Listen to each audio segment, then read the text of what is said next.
All right, so you're ready for a head-to-head matchup, huh? C4 versus C5 Corvette, two absolute legends of American muscle. But which one comes out on top? This blog post that puts these two generations head to head. Plus, we've got some numbers from classic.com and Old Cars Weekly. Okay, so we're going to look at pricing? Yeah, pricing. Yeah. And then we're just going to dive deep into, the pros and cons Pros and cons. of each generation. All right, so are you thinking C4 or C5? Tell us in the comments. Yeah, let us know.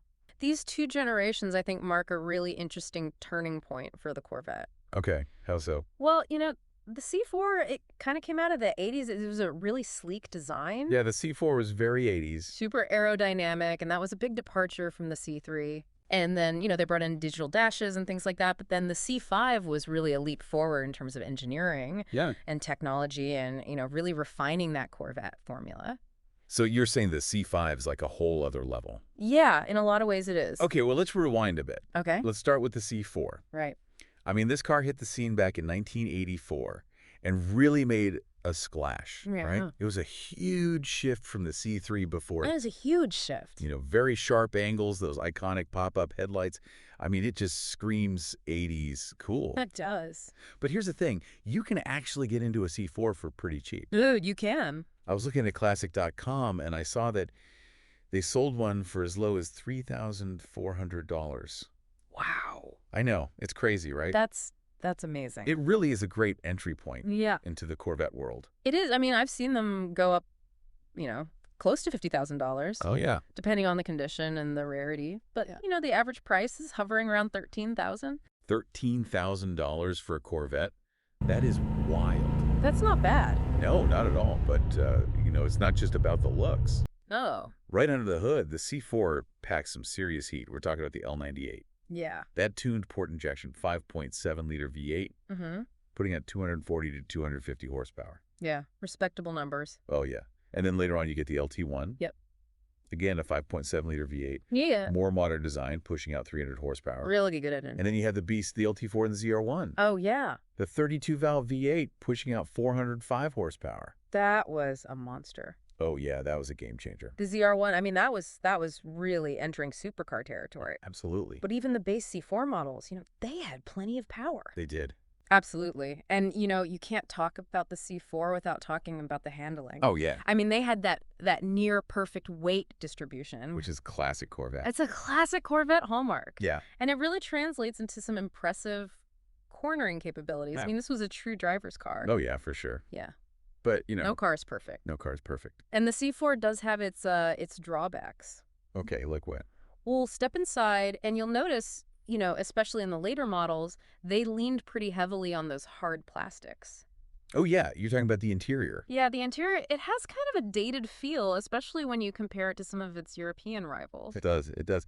It's very 80s chic, but maybe not in a good way. Yeah.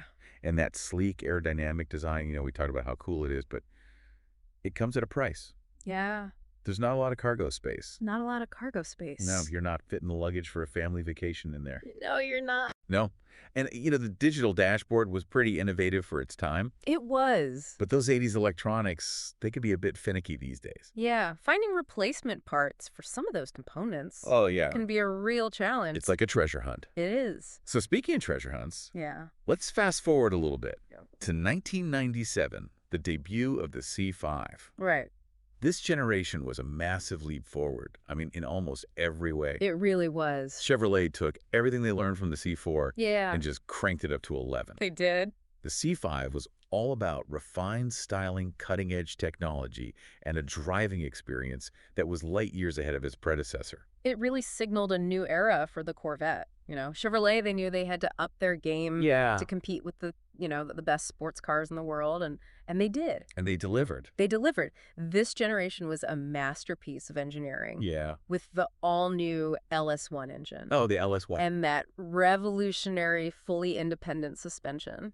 Yeah, that LS1 engine is the stuff of legends. Oh, it's legendary. It really is. This 5.7-liter V8 was a revelation, churning out a potent 345 horsepower in the base model and a monstrous 405 horsepower in the high-performance Z06.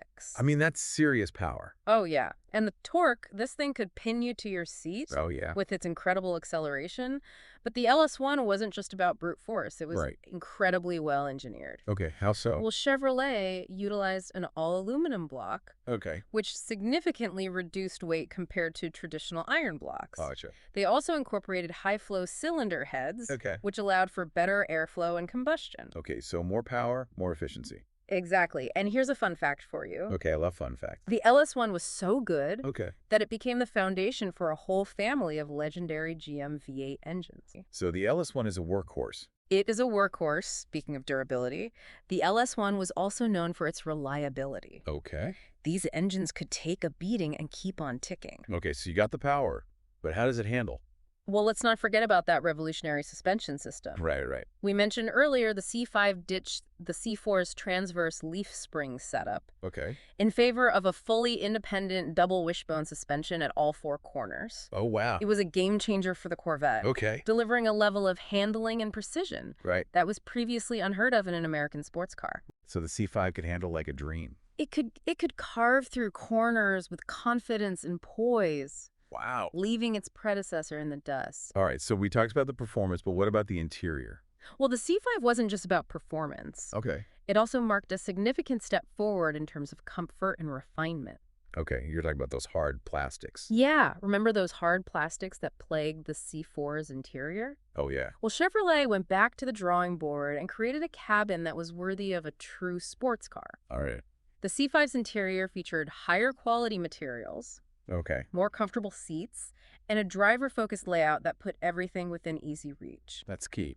The dashboard was redesigned with a more modern aesthetic. Nice. And the controls were intuitive and easy to use. They stepped their game up. It was a far cry from the C4's somewhat dated and plasticky interior. And what about the technology? Did they keep up with the times? Oh, they did. They didn't skimp on the technology either. The C5 came standard with features like a premium sound system, automatic climate control, and even an optional head-up display. Oh, wow, a head-up display. Yeah, which projected vital information like speed and navigation directions onto the windshield. Okay, so you can keep your eyes on the road. Exactly. That's smart. They even paid attention to the little details. Like what? For instance, the C5 featured a hatchback design. Oh, nice. Which significantly increased cargo space compared to the C4. More space, that's always good. It was a practical touch that made the C5 a more versatile and usable sports car. So the C5 is sounding pretty good right now. It is shaping up to be a pretty impressive machine. Okay, but what about, real-world ownership? Yeah, well, one of the key advantages of the C5, particularly when compared to the C4, is its reliability. Regular maintenance like oil changes and tune-ups was generally all that was needed. To keep these engines humming along for hundreds of thousands of miles. Wow, so these things could really last. They could. That's a huge plus for anyone considering a used Corvette. Right. Knowing that you're not going to be constantly shelling out cash for repairs. Right. It makes ownership much more enjoyable and affordable. And what about fuel economy? These are performance cars. So. Well, both the C4 and C5 were thirsty for fuel. Yeah. But the C5's modern engine design and aerodynamic improvements did translate to slightly better fuel economy. Okay. You might not be saving the planet. No, probably not. But every little bit helps, right? Yeah, true. But let's face it, fuel economy isn't usually the top priority. Right. When you're shopping for a Corvette. Yeah. You want that thrilling performance, and you're willing to pay a little extra at the pump for it. Absolutely. So we've talked about the performance, the technology, the design, the practicality, even the community. But now for the moment of truth. Okay. Which generation truly comes out on top? Well, if you're looking for a raw, unfiltered, old-school Corvette experience with a focus on affordability and customization potential, the C4 might be your perfect match. But if you crave a more refined, technologically advanced, and blisteringly fast Corvette, that seamlessly blends performance with everyday usability, the C5 is the clear winner. I think it's hard to deny that the C5 represents a pivotal moment in Corvette history. I agree. It was a quantum leap forward in engineering design and overall driving experience. They really stepped it up. It truly elevated the Corvette to a world-class level. Yeah. Proving that America could build a sports car that could rival the best from Europe and Japan. Chevrolet took a bold step with the C5. They did. And it paid off. It paid off in spades. They created a Corvette that was not only faster, and more technologically advanced, but also more comfortable, more refined, and more practical. It was a true game changer. It was. And its impact on the Corvette's legacy is undeniable. So as we wrap up, we'll leave you with one final thought. Okay, hit me. Imagine yourself cruising down a scenic highway, top-down wind in your hair. Okay, I like where this is going. The rumble of a V8 soundtrack filling the air. Oh, yeah. Which Corvette is in your dream garage? Ooh, good question. Let that image guide you. I love it. Whether you're drawn to the classic cool of the C4 or the modern muscle of the C5. Right. The most important thing is to follow your passion.